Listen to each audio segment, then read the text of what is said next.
Let's see, it's 8:27 now.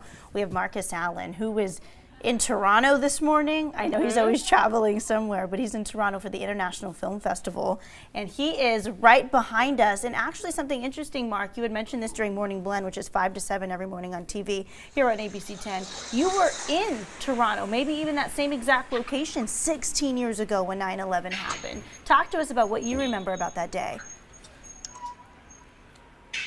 Yeah, you know, I hate to remind you of how old I am, Megan, but I've been doing this a quarter of a century. So yes, 9/11, my peers and I were watching the TV screens, and talk about like just an equal playing field. All of a sudden, it didn't matter whether you were one of the biggest names in the entertainment industry, George Clooney, or George Clooney's publicist, or some schmuck like me. We were all in the lobby of the hotel watching the devastating images that the rest of the world were watching. And in fact, many of us were stranded here for several days after that.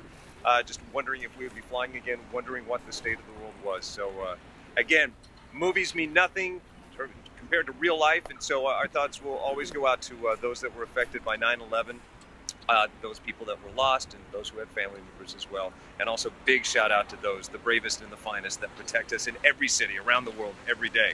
All right, so back here in Toronto, Miss Megan, tell us, when you called me earlier and said, hey, could you join me for Extra Shot? You may have noticed I was a little tense. And I said, yeah, what's up? What time? What time? What time? It's because you didn't even know Clooney who I was in there, and I had to talk to him. I was on deck to talk to George Clooney. Oh, so, really? Yeah, I apologize for that. I didn't know who you were because, Megan, you called me on that top secret stalker line that says unlisted. I had no idea it was you. You said this is Mark. So thanks for including me. I want to talk about movies today, obviously. Big movies going on. Yeah. You guys, I'll ask you first and foremost, and I'm not even going to leave time for you to talk. Hey, did you guys still go see It this weekend? No, I know you didn't. No but way, the rest Jose. of the world did. $120 million before this day is done at the box office.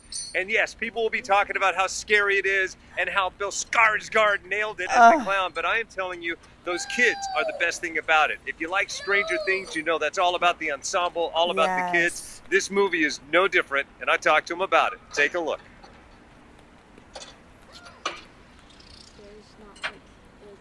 When you do go back in time and you think of this day, what's the moment in time that's going to crystallize for you? I mean, I know. I think all the scenes with all these guys, because I think those are the most memorable. I mean, Jack is hilarious, and he improvises through the whole thing, and it's funny. I mean, I think that was one of my favorite times ever to be on set. Jack? With all of you. Just with me, and I was like, God, thank you. But yeah, for real. Like, I was using you as an example. Just ensemble. Sure.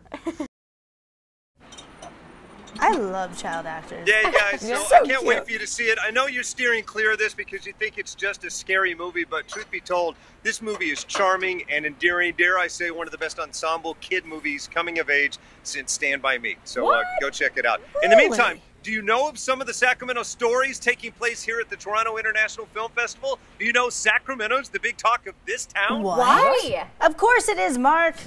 Always. Because there are always Northern California connections, and I'll tell you one of several. One, Dion Taylor, big Sacramento filmmaker, he sold a movie with Paula Patton here at the Toronto Film Festival that was shot entirely in Sacramento. I have a film that I'm the producer of called Apparition with Kevin Pollak and Mina Sabari. You're finally revealing that? Being honest, it's kind of the talk of the town. Whoa. People are talking about it. Greta Gerwig from Sacramento High School. Shout out Greta Gerwig. Her family watches ABC 10's Morning Blend.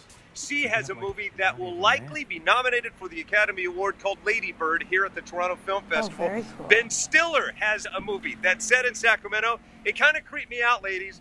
Reason being, because it's about a middle-aged guy from Sacramento who has a friend that's in the entertainment industry. I have a friend named Joe Carnahan. Has a friend that's retired in Hawaii. Shout out Del Campo High School graduate Susie Hayasaka, my friend that's retired in Hawaii.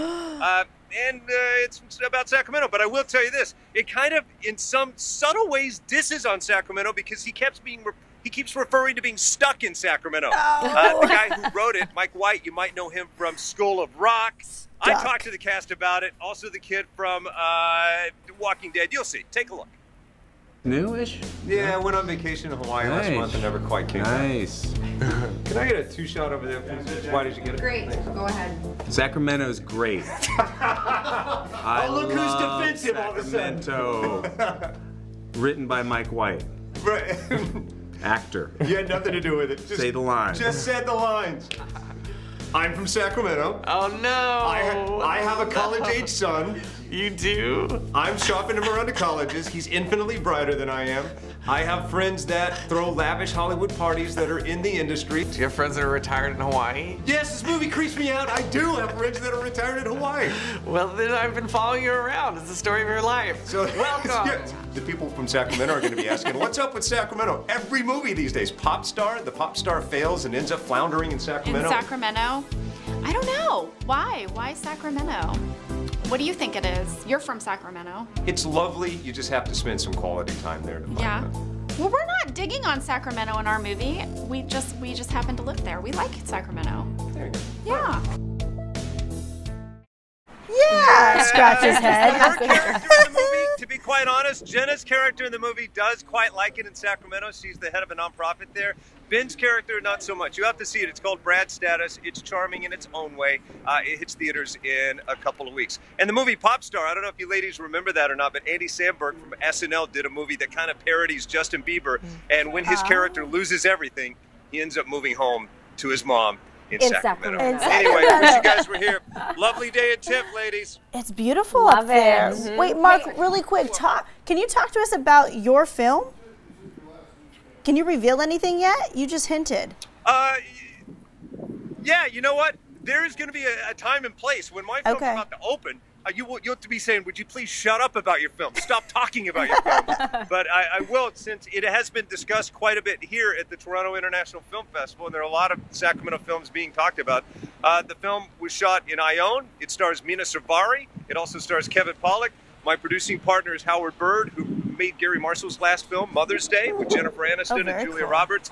And it's based on true stories, real events, and my movie, equally as creepy as it, and much like it, it has a great millennial cast. Annalisa Cochran, who's the lead in Heathers, the TV series, she's in it, as well as, like I said, the old vets from the Academy Award winner American Beauty, Mina Savari, from the Academy Award winning Usual Suspects, Kevin Pollak, and lots of other great people. But forget about me. I got to get back in there and talk to the likes of Andrew Garfield and George the George Clooney's of the world. Okay.